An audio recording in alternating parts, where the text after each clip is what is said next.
Olá, meus queridos alunos e alunas, sejam muito bem-vindos. Hoje começaremos nosso estudo estudando a estrutura da prova do Enem.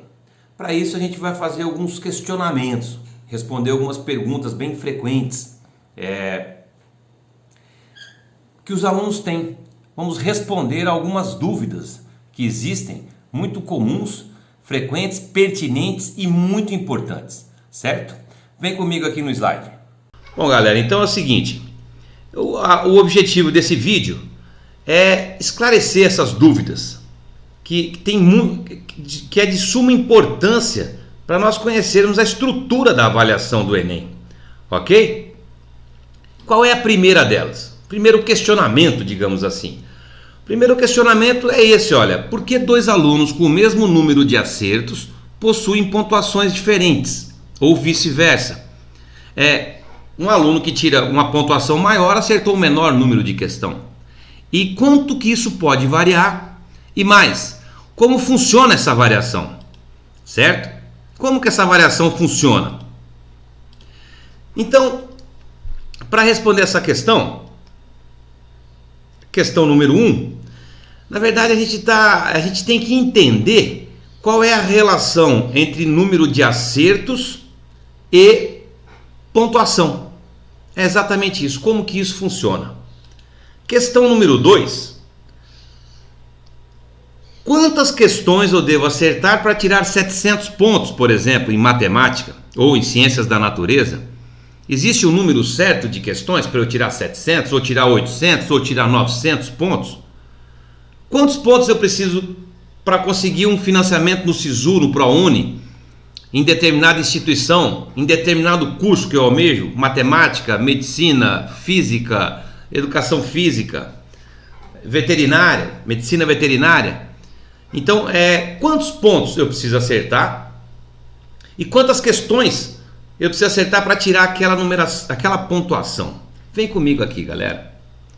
Você precisa ter uma certa coerência no número de acerto. Você acerta 15 questões, acerta 20 ou acerta 30, e o outro aluno acerta 30 questões. Dois alunos acertam 30. Um tira 850, o outro tira 700. Como que isso pode acontecer, professor Froza? Nós vamos ver isso com detalhes, tá ok?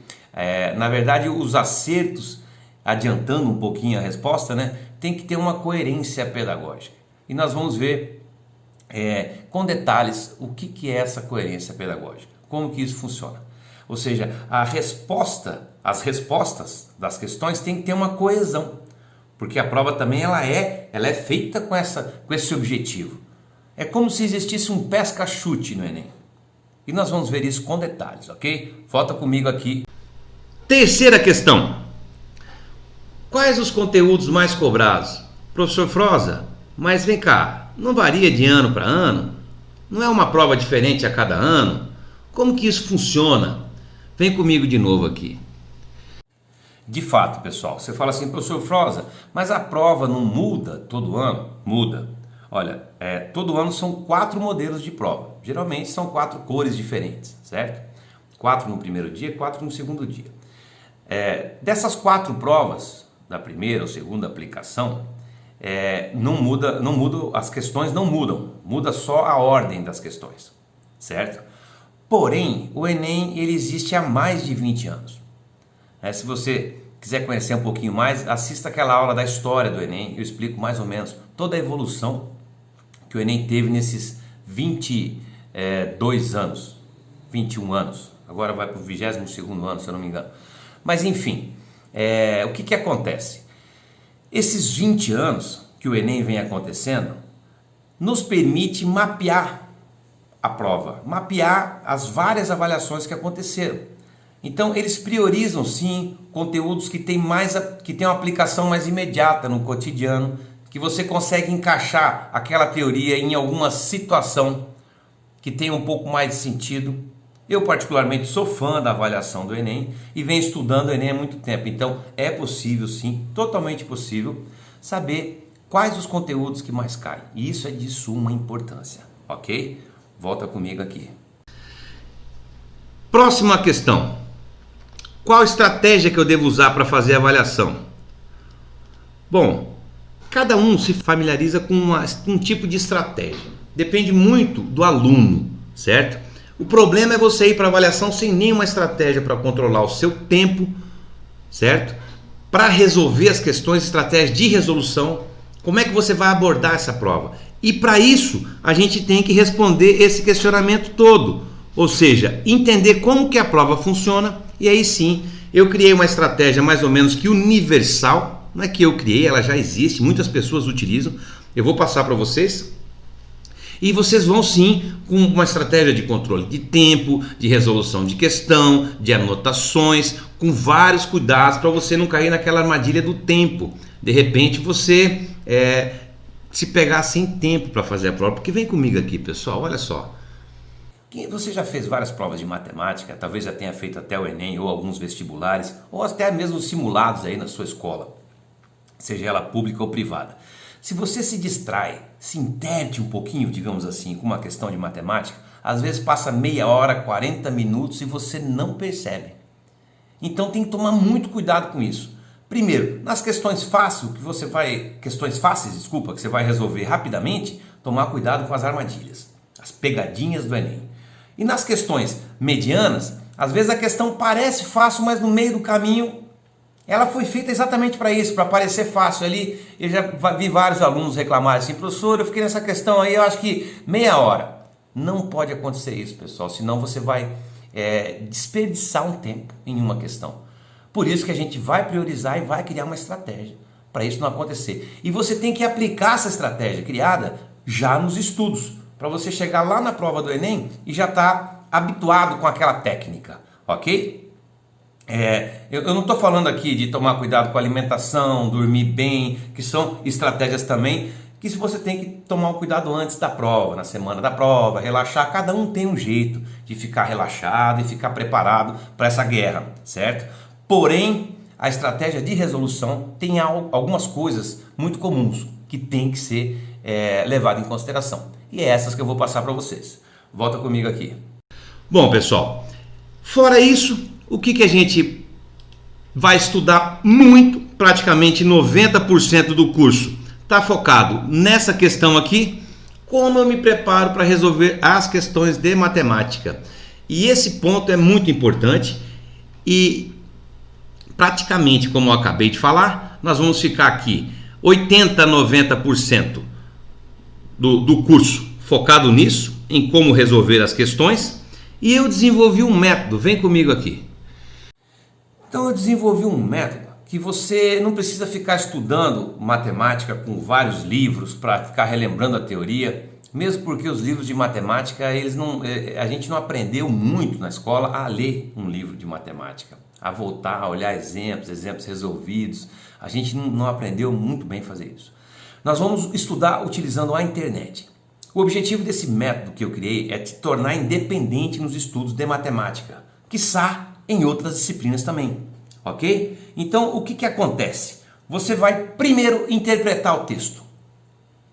Nem esquece a matemática. Eu entendi porque o Enem, as questões do Enem geralmente são contextualizadas. Questões contextualizadas tem lá uma historinha, existe uma historinha, aí existe uma situação e depois vem o comando da questão.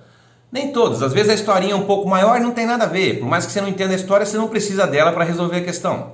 Às vezes tem uma palavra-chave ali, tem uma palavra que você não sabe o que é, não conhece, nunca ouviu, mesmo relacionada à matemática ou não relacionada à matemática, relacionada à historinha, no contexto da questão, que você não precisa saber daquela palavra para resolver a questão. Mas às vezes aquela palavra é uma palavra-chave. Se é uma palavra-chave, você precisa saber o significado para resolver aquela questão e assim sucessivamente. Então, primeira etapa, interpretou a questão. Na sua casa você vai interpretar essa questão, não vai olhar nem em hipótese nenhuma a questão resolvida, nem que eu resolvi, nem que nenhum professor aí da internet resolveu, não olha, tá? Em último dos últimos recursos, depois de vários ataques, depois de várias tentativas, é que você vai olhar, porque onde é que está o aprendizado? A parte principal do aprendizado dessa técnica que eu desenvolvi está nas tentativas. Então você pode ficar uma semana tentando resolver uma questão. Cansou um pouquinho, vai para outra questão, pula, mas não olha o resultado daquela. E vai estudando as outras, vai vendo, depois você volta lá e ataca aquela questão de novo. certo? Em 3 etapas: interpretação, interpretação do comando, identificação da ferramenta matemática que você vai utilizar e por último é fazer a conta. Você vê que tem 2 etapas na resolução de questões que não está relacionado, questões contextualizadas, tá galera? Que não está relacionado à matemática, está relacionado à interpretação de texto, ao português, ou à relação português-matemática, ok? Então, feito isso, você vai entrar na parte de matemática. Bom, eu preciso saber calcular aqui o comprimento da circunferência. Eu não lembro como calcula o comprimento. Aí você vai entrar na internet, vai lembrar como calcula e já vai colocar essa ferramenta na sua caixinha de ferramentas. E assim sucessivamente.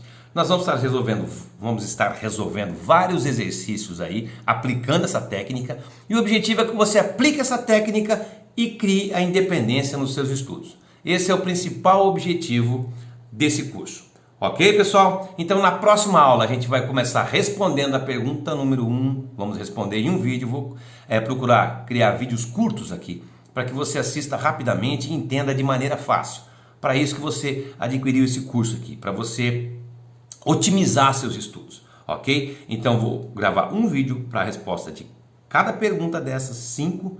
E na 5ª questão, a gente vai começar nossos estudos com o módulo 1, módulo 2, módulo 3, módulo 4 e módulo 5. São 5 módulos bem rápidos, porém tem vários vídeos extras com vários exercícios resolvidos para você aprender a aplicar essa técnica e aprender a estudar sozinho matemática, você e a internet, você e um computador, o seu celular, qualquer PC aí que tenha acesso à internet. Ok? Até a próxima aula e tamo junto!